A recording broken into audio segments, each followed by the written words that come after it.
ലൈഫിൽ പ്രത്യേകിച്ച് കാര്യങ്ങളൊന്നും ഉണ്ടായിട്ടൊന്നുമല്ല. ഇന്ന് ഞാൻ നിങ്ങൾക്ക് പറഞ്ഞു തരാൻ പോകുന്ന ഈ ഒരു സിനിമ ഭയങ്കരമായിട്ട് ഒരു 1000% സാറ്റിസ്ഫാക്ഷൻ ഉള്ളിലേക്ക് തന്നൊരു സിനിമയാണ് കണ്ടു കഴിഞ്ഞ സമയത്ത്. ഇതിന്റെ സ്ക്രിപ്റ്റ് എന്ന് പറഞ്ഞാൽ ഏച്ചാതി ലെവലാന്ന് പറയാൻ പറ്റില്ല മച്ചമാരെ. അത്ര എനിക്ക് ഇഷ്ടപ്പെട്ടു. എന്റെ പല നാളായിട്ടുള്ള ഒരു ആഗ്രഹമാണ്, എന്റെ മനസ്സിൽ പണ്ടേ കുടുങ്ങിക്കിടക്കുന്ന ഒരു കാര്യമാണ് ഒരു ഡയറക്ടർ ആവണമെന്ന്. എന്തെങ്കിലും ഒരു ദിവസം നല്ലൊരു അടിപൊളി നിങ്ങളൊക്കെ ഞെട്ടിക്കാൻ പറ്റുന്ന ഒരു സിനിമ എടുക്കണമെന്ന്. നടക്കുമെന്നൊന്നും അറിയില്ല, പക്ഷേ ഈ ഒരു സിനിമയെല്ലാം കണ്ട സമയത്ത് തിരക്കഥ കാണുമ്പോൾ തന്നെ നമുക്ക് ഭയങ്കരമായിട്ട് എക്സൈറ്റ്മെന്റ് തോന്നുന്ന മച്ചമാരെ. അത്രയ്ക്ക് എനിക്ക് ഇഷ്ടപ്പെട്ടു ഈ ഒരു സിനിമ. കുറച്ച് തള്ളി മറിക്കുന്നുണ്ടല്ലേ എന്ന് നിങ്ങൾക്ക് ഇപ്പൊ തോന്നുന്നുണ്ടാവും. എന്നാൽ കഥ കണ്ടു കഴിയുമ്പോൾ അതൊക്കെ നിങ്ങൾക്ക് അങ്ങോട്ട് മാറിക്കിട്ടും. ഞാൻ തള്ളിയതൊക്കെ സത്യമായിരുന്നു എന്ന് മനസ്സിലാവും. കഥയെക്കുറിച്ച് വെറുതെ അനാവശ്യമായിട്ട് ഇൻട്രോയും കാര്യങ്ങളൊന്നും വേണ്ടല്ലോ. എന്തായാലും ഒരു കുറ്റാന്വേഷണ കഥ തന്നെയാണ്, ഒരു ക്രൈം ത്രില്ലർ ഇൻവെസ്റ്റിഗേഷൻ മൂവി. ആ ഒരു കാറ്റഗറിയിൽ തന്നെ ഇത് പെടും. എന്തായാലും ട്വിസ്റ്റുകളും ഒരുപാടുണ്ട് ക്ലൈമാക്സിൽ വെച്ച്. അതുപോലെ തന്നെ പോകല്ലേ നമുക്ക് കഥകളുടെ ഈ മായ ലോകത്തിലേക്ക്. So again welcome back to Mallu explainer. സിനിമയുടെ തുടക്കത്തിൽ തന്നെ ഒരു ബാറിന്റെ ചുറ്റുഭാഗത്താണ് കാണിക്കുന്നത്. അവിടെ കുറെ അധികം ആൾക്കാർ ഓടിക്കൂടിയിട്ടുണ്ട്. മാത്രമല്ല കുറച്ചധികം പോലീസുകാരും വന്നിട്ടുണ്ട്. എന്തോ ഒരു പ്രശ്നത്തിന്റെ പേരിൽ, ഈ ബാറിൽ നടന്ന ഒരു കൊലപാതകത്തിന്റെ പേരിൽ ഇവിടെ ഉണ്ടായിരുന്ന ഒരു വെയിറ്ററെ അറസ്റ്റ് ചെയ്യാണ്. ഇയാൾ പറയുന്നതൊന്നും പോലീസുകാർ കേൾക്കുന്നില്ല. ഇതേ സമയത്ത് തന്നെ ഈ വെയിറ്ററിന്റെ മകൻ അങ്ങോട്ടേക്ക് ഓടി വന്നിട്ട് പറയുന്നുണ്ട്, എന്റെ അച്ഛൻ തെറ്റൊന്നും ചെയ്തിട്ടില്ല, അദ്ദേഹത്തെ വെറുതെ വിട് എന്ന്. എന്നാൽ പോലീസുകാരും നിയമം എല്ലാവരും കൂടെ ഒറ്റ വാക്കിൽ പറയാണ് ഇയാൾ തന്നെ കുറ്റക്കാരൻ. ആ കുട്ടിക്കും ഈ പാവ മനുഷ്യനും എന്തെങ്കിലും ചെയ്യാൻ കഴിയോ? ഒന്നും ചെയ്യാൻ പറ്റിയില്ല.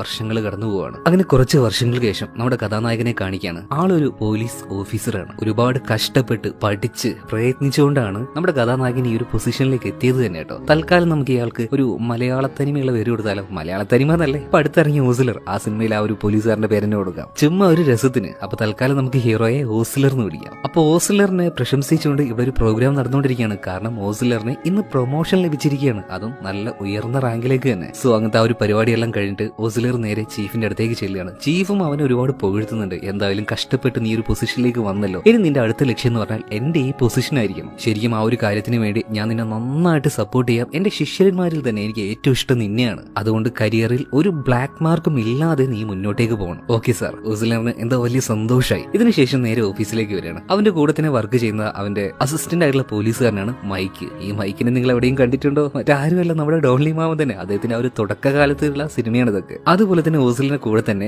ന്യൂ ആയിട്ട് ജോയിൻ ചെയ്ത ഒരു പയ്യനും കൂടി ഉണ്ട്. അവന്റെ പേര് ചാൾസ് എന്നാണ്. അപ്പൊ അത്യാവശ്യം ട്രെയിനിങ് കാര്യങ്ങളൊക്കെ കിട്ടി വരുന്നേ ഉള്ളൂ. അതുകൊണ്ട് തന്നെ അവന് ചെയ്യുന്ന ഓരോ കേസുകൾ അതെങ്ങനെ ഹാൻഡിൽ ചെയ്യണം, ഏതൊക്കെ രീതിയിൽ അത് മുന്നോട്ടേക്ക് കൊണ്ടുപോകണം, ഇങ്ങനെയുള്ള ഓരോ കാര്യങ്ങളും ഓസ്ലർ ചാൾസിന് നന്നായിട്ട് പറഞ്ഞു കൊടുക്കുന്നുണ്ട്. മാത്രമല്ല ഈ ചാൾസുമായിട്ട് ഓസ്ലറിന് ഭയങ്കര റിലേഷനാണ് കേട്ടോ. എന്തും ഏതും ചെയ്യാനുള്ള ആ ഒരു ആവേശം അവന്റെ ഉള്ളിലും ഉണ്ട്. ഓസ്ലർ അവനെ തന്നെ ഈ ചാൾസിന്റെ ഉള്ളിൽ കണ്ടതുകൊണ്ടായിരിക്കണം അത്രത്തോളം സപ്പോർട്ട് അവന് കൊടുക്കുന്നത്. അങ്ങനെ രാത്രി എല്ലാവരും നമ്മുടെ ഓസ്ലറിന്റെ ഈ ഒരു പ്രൊമോഷന് വേണ്ടിയിട്ട് ചെറിയൊരു പാർട്ടിയും കാര്യങ്ങളൊക്കെ ഒപ്പിച്ച് അത് സെലിബ്രേറ്റ് ചെയ്തുകൊണ്ടിരിക്കുകയാണ്. ഇതിന്റെ ഇടയ്ക്ക് നമ്മുടെ ഓസ്ലറിന് ചാൾസ് ഒരു ഗിഫ്റ്റും കൊടുക്കുന്നുണ്ട് കേട്ടോ, ഒരു ചെയിൻ. അങ്ങനെ എല്ലാവരോടും യാത്ര പറഞ്ഞിട്ട് ഓസ്ലർ പോകാൻ നിൽക്കുകയാണ്. കാരണം ഭാര്യയും കുഞ്ഞും വെയിറ്റ് ചെയ്യാണ്. അങ്ങനെ എല്ലാവരോടും യാത്ര പറഞ്ഞ് ഒരു ടാക്സിക്കാരനെ വിളിച്ച് ആ ഒരു കാറിൽ അങ്ങനെ പോയിക്കൊണ്ടിരിക്കുകയാണ് കേട്ടോ. അപ്പൊ ഭാര്യ വിളിച്ച് പറയുന്നുണ്ട്, ഞാൻ വരുന്നുണ്ട്, കിടക്കൊന്നും വേണ്ട, അധികം വൈകൊന്നുമില്ല, നിങ്ങൾ പറഞ്ഞതുപോലെ ഞാൻ എത്തിക്കൊണ്ടിരിക്കുകയാണ്. അങ്ങനെ കുറച്ച് ദൂരം പോകാണ്ട് കേട്ടോ. അപ്പൊ ആ ഒരു യാത്രയിൽ ഓസ്ലർ പതിയെ മയങ്ങി പോകുന്നുണ്ട്. കുറച്ച് കഴിഞ്ഞ് കണ്ണു തുറന്നു നോക്കുമ്പോൾ പോകേണ്ട വഴിയിലൂടെയല്ല ഈ കാറ് പോകുന്നത്. അപ്പൊ ആ ഒരു ഡ്രൈവറോട് ഇതെന്താ ഇതിലൂടെ പോകുന്നതെന്നൊക്കെ ചോദിക്കുമ്പോൾ ഇയാൾ കുറച്ച് അഹങ്കാരത്തിൽ സംസാരിക്കുകയാണ്. മിണ്ടാതിരിട അവിടെ, എനിക്ക് ചില കാര്യങ്ങൾ നിന്നോട് പറയാണ്ട്. ഓസ്ലർ പറയുന്നുണ്ട്, ഞാനൊരു പോലീസുകാരനാണ്, വെറുതെ കളിക്കാൻ നിൽക്കേണ്ടതെന്ന്. അപ്പൊ ഇയാൾ പറയാണ്, നീ പോലീസുകാരനാണെങ്കിൽ ഞാൻ എന്താണ് ചെയ്യേണ്ടത്? വളരെ വേഗത്തിൽ കാർ ഓടിച്ചു കൊണ്ടുപോയിട്ട് ഒരു ഭാഗത്ത് നിർത്തുകയാണ്. എന്നിട്ട് ഈ ടാക്സി ഡ്രൈവർ പുറത്തേക്ക് ഇറങ്ങുന്നുണ്ട്. അതുപോലെ തന്നെ ഓസ്ലർ ഇറങ്ങുകയാണ്. ഇയാൾ എന്താണ് ഇങ്ങനെ സ്ട്രേഞ്ച് ആയിട്ട് ബിഹേവ് ചെയ്യുന്നത്? ഇപ്പൊ ഓസ്ലർ ചോദിക്കുന്നുണ്ട്, എന്താണ് നിനക്ക് ഭ്രാന്തായോ? ഇതേ സമയത്ത് ഈ ഡ്രൈവർ പറയാണ്, ആടാ എനിക്ക് ഭ്രാന്തായി. ഓർമ്മയുണ്ടോ കുറച്ച് വർഷങ്ങൾക്ക് മുന്നേ നീ സെറ്റിൽ ചെയ്തൊരു കേസ്? നീ അതിൽ കാശ് മേടിച്ചില്ലടാ, അതിൽ കുടുങ്ങിപ്പോയത് ഞാനാണ്. നിന്നെ കൊന്നാലല്ലാതെ എനിക്ക് സമാധാനം കിട്ടില്ല. ഇത് പറഞ്ഞുകൊണ്ട് ഈ ഒരു ഡ്രൈവർ നമ്മുടെ ഓസ്ലറിനെ ആക്രമിക്കാൻ വേണ്ടി വരികയാണ്. പെട്ടെന്നായതുകൊണ്ട് തന്നെ ഓസ്ലർ ഒന്ന് ഷോക്കായി നിൽക്കുകയാണ്. ഇയാളുടെ കയ്യിലാണെങ്കിൽ ഒരു കത്തിയുണ്ട് എന്ന് ഓസ്ലറിന് നോക്കി നിൽക്കാൻ കഴിയോ? പരമാവധി തടയാൻ നോക്കുന്നുണ്ട്. ഈ ഒരു മൽപ്പിടുത്തത്തിനിടയിൽ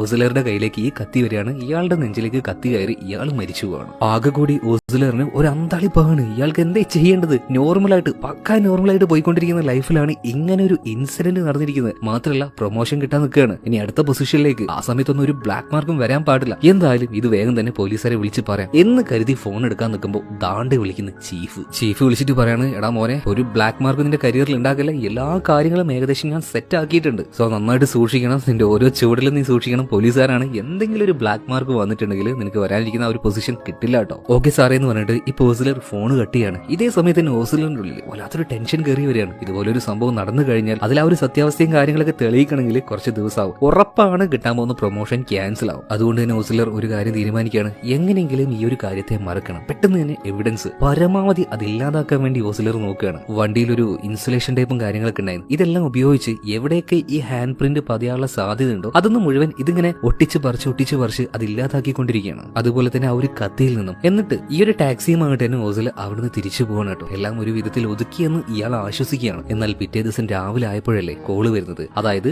നഗരത്തിന്റെ പ്രധാന ഭാഗത്ത് ഒരാളെ തൂക്കിയിട്ടിരിക്കുകയാണ്. അതും കൊന്നുകൊണ്ട്. ആ ബോഡി അത് മറ്റാരുടെയല്ല, ഇന്നലെ രാത്രി ഓസിലറിന്റെ കൈകൊണ്ട് മരിച്ചില്ലേ ടാക്സി ഡ്രൈവർ, ഇയാള് തന്നെ. അല്ല, ഇയാളുടെ ബോഡി എങ്ങനെയാണ് ഇങ്ങോട്ടേക്ക് എത്തിയത്? ഈ വിഷയം അറിയാതെയാണ് ഓസിലർ ഇങ്ങോട്ടേക്ക് വരുന്നത്. ആ ഒരു ഡെഡ് ബോഡി നോക്കി ഓസിലർ ശരിക്കും ഷോക്കായി പോയി. ഇന്നലെ രാത്രി കുറച്ചധികം ദൂരെ ആ ഒരു സ്ഥലത്ത് വെച്ച് ഓസിലർ കൊന്ന ആളാണിത്. ഇയാളുടെ ബോഡി എങ്ങനെ ഇവിടെ എത്തി? ആകെ ആ ഒരു ഷോക്കിൽ നിൽക്കുന്ന സമയത്ത് തന്നെ എവിഡൻസ് ശേഖരിക്കാനായിട്ട് ഫോറൻസിക് ടീം വന്നിട്ടുണ്ട്. കൈരേഖ, ബാക്കിയുള്ള DNA ടെസ്റ്റും കാര്യങ്ങളൊക്കെ ചെയ്യാനായിട്ട്. സത്യം പറഞ്ഞ ഓസിലറിന്റെ ഉള്ളിൽ അങ്ങനെ പെട്ടച്ചുകൊണ്ടിരിക്കുകയാണ്, കുടുങ്ങോ പടച്ചോനെ പറഞ്ഞിട്ട്. അങ്ങനെ അത്യാവശ്യം അവിടുത്തെ ആ ഒരു ഫോർമാലിറ്റീസും കാര്യങ്ങളൊക്കെ തീർത്തിട്ട് ഓസിലർ നേരെ ഇന്നലെ രാത്രി സംഭവം നടന്ന സ്ഥലത്തേക്കാണ് പോകുന്നത്. ഓസിലർ ഇങ്ങനെ മനസ്സിൽ വിചാരിക്കുന്നുണ്ട്, ഇന്നലെ ഇവിടെ വെച്ച് നടന്ന ഈ ഒരു സംഭവത്തിൽ ആ ഒരു ഡെഡ് ബോഡി ആരായിരിക്കും കൊണ്ടുപോയിട്ടുണ്ടാവുക. എന്നാൽ ഇപ്പൊ ആ ഒരു ഡെഡ് ബോഡി കൊണ്ടുപോയിട്ട സ്ഥലം ഉണ്ടല്ലോ, അവിടെ തന്നെ ആരുള്ളത്? ഓസിലറിന്റെ സഹായിയായിട്ടുള്ള മൈക്കും അതുപോലെ തന്നെ പുതുതായിട്ട് ജോയിൻ ചെയ്ത ചാൾസും ഉള്ളത്. അപ്പൊ ഈ മൈക്ക് നോക്കുമ്പോൾ ഈ ബോഡി കൊണ്ടുവന്നിട്ടില്ലേ, അതിന്റെ ഒരു ഭാഗത്തായിട്ട് ആരും ഇല്ലാതെ, എന്താ പറയാ, ആരും വരാതെ കുറെ നേരമായിട്ട് ഒരു ടാക്സി കാർ അങ്ങനെ കാണുന്നുണ്ട്. അപ്പൊ മൈക്ക് ചാൾസിനോട് പറയുന്നുണ്ട്, ആ ഒരു കാറ് കാണുന്നുണ്ട്, ഒന്ന് പോയി നോക്കുന്നത്. ഓക്കെ സാറേ എന്ന് പറഞ്ഞിട്ട് ചാൾസ് അങ്ങോട്ടേക്ക് ചെന്നിട്ട് കാറ് വിശദമായിട്ട് തന്നെ പരിശോധിക്കുകയാണ്. ഒന്നും കിട്ടിയൊന്നുമില്ല എന്ന് ഇറങ്ങാൻ നേരത്ത് അവനൊരു കീ ചെയിൻ കിട്ടുകയാണ് കേട്ടോ. ഇതേ കീ ചെയിൻ ആണ്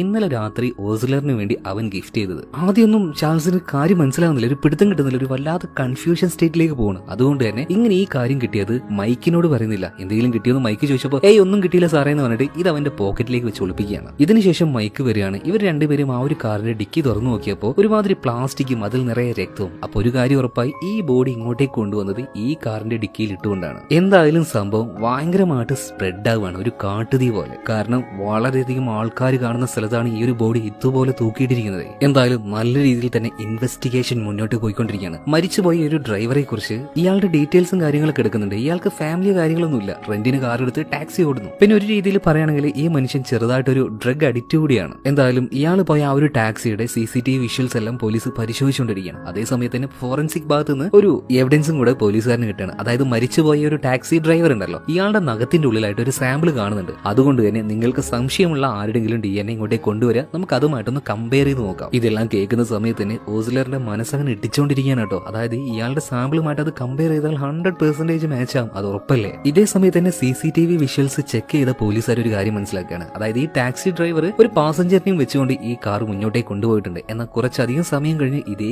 കാറിന് തിരിച്ചു വരുമ്പോൾ അതിൽ ആ ഒരു പാസഞ്ചർ ഉണ്ടായിരുന്നില്ല. മാത്രമല്ല ആ കാർ ഓടിക്കുന്നത് നേരത്തെ കണ്ട ആ ഒരു ടാക്സി ഡ്രൈവറും അല്ല. അപ്പൊ കൊലപാതകം ചെയ്ത ആള് ഇയാളുടെ പിന്നിലിരിക്കുന്ന ആ ഒരു പാസഞ്ചർ തന്നെയാണ് എന്ന് ബാക്കിയുള്ള പോലീസുകാർ അനുമാനിക്കുകയാണ്. എന്നാൽ അതാരാണെന്നും എന്താ സംഭവിച്ചതെന്നും വ്യക്തമായിട്ട് തന്നെ നമുക്കും അറിയാം, ഓസിലറിനും അറിയാം. അപ്പൊ ആരാണ് ആ ഒരു പാസഞ്ചർ, ഇതറിയാൻ വേണ്ടിയിട്ട് ആ ഒരു CCTV അത് കൂടുതലായിട്ട് നിരീക്ഷിക്കാനായിട്ട് ഇവരിവിടെ പാക്ക് ചെയ്ത് വെക്കുന്നുണ്ട് കേട്ടോ. അപ്പൊ ഇതെന്തായാലും കൂടുതലായിട്ട് പരിശോധിച്ചാൽ ഞാൻ പെട്ടുപോവെന്ന് ഓസിലറിനെ നന്നായിട്ട് അറിയാം. അതുകൊണ്ട് ആരും കാണാതെ ഈ ഒരു CD ഇവിടുന്ന് എടുക്കാനും അത് നശിപ്പിക്കാനും ഓസിലർ നോക്കുന്നുണ്ട്. എന്നാൽ ഓസിലർ ഈ ഒരു CD എടുക്കുന്ന കാര്യം ആര് കാണുന്നുണ്ട്? ചാൾസ് കാണുകയാണ്. ഇയാൾ എന്തിനായിരിക്കും ഇങ്ങനെയൊക്കെ ചെയ്യുന്നത്? അവന്റെ ഉള്ളിൽ ഒരുപാട് സംശയങ്ങളും പ്രശ്നങ്ങളൊക്കെ ഇങ്ങനെ വന്നുകൊണ്ടിരിക്കുകയാണ്. എന്നാൽ ആരോടും ഈ ഒരു കാര്യമൊന്നും പറയുന്നില്ല. കാരണം എന്താ, അവൻ ഒരുപാട് സ്നേഹിക്കുന്ന അവന്റെ ഗൈഡായിട്ടുള്ള